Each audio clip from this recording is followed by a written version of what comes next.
पालघर शहरातील railway station परिसरात आणि प्रमुख रस्त्यांवर बेकायदेशीरपणे उभ्या केल्या जाणाऱ्या दुचाकी व चारचाकी वाहनांमुळे निर्माण होणाऱ्या वाहतूक कोंडीची गंभीर दखल घेत वाहतूक पोलिसांनी पुन्हा एकदा धडक कारवाई सुरू केली आहे। नियमांचे उल्लंघन करून रस्त्याकडेला वाहने उभी करणाऱ्या वाहनधारकांवर जामर लावून दंडात्मक कारवाई करण्यात येत असून या कारवाईमुळे बेशिस्त वाहन चालकांमध्ये चांगलीच खळबळ उडाली आहे।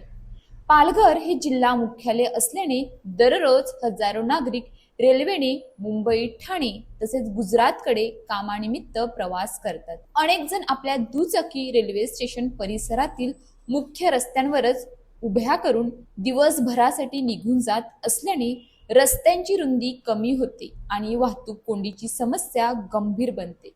याच पार्श्वभूमीवर वाहतूक विभागाने रेल्वे स्टेशन ते हुतात्मा चौक, पालघर मोनर मार्ग, पालघर बोईसर मार्ग तसेच शहरातील मुख्य चौक्यांमध्ये अवैध पार्किंग विरोधात विशेष मोहीम हाती घेतली आहे। वाहनांवर थेट कारवाई करण्यापूर्वी सार्वजनिक अनाउन्समेंट प्रणालीद्वारे संबंधित वाहन चालकांना वाहन हटवण्याच्या सूचना दिल्या जात आहेत। त्यानंतरही वाहन न हटवल्यास संबंधित वाहनाला जामर लावून दंडात्मक कारवाई केली जात आहे।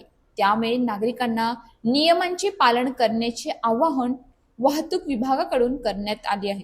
यासोबतच शहरातील रिक्षा स्टँड, डबल पार्किंग, रस्त्यावरील अतिक्रमणे आणि वाहतुकीला अडथळा ठरणाऱ्या अनधिकृत पार्किंगवरही लक्ष केंद्रित करण्यात आले आहे। नगर परिषद आणि वाहतूक विभागाच्या समन्वयातून शहरातील वाहतूक अधिक सुरळीत करण्यासाठी पुढील काळातही अशाच प्रकारची कारवाई सातत्याने सुरू राहणार असल्याचे प्रशासनाने स्पष्ट केले आहे।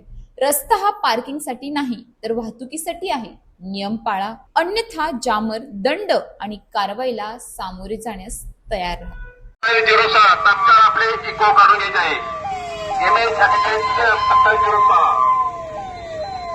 आपले वाहन रोडला पार्क करू नये, नाहीतर आपल्या वाहनावर मोटार वाहन कायद्याच्या 22 प्रमाणे कारवाई करण्यात आहे। अशाच ताज्या बातम्यांसाठी आमच्या न्यूज पोलीस रिपोर्टर चॅनलला लगेच सबस्क्राईब करा आणि बेल आयकॉन दाबायला विसरू नका।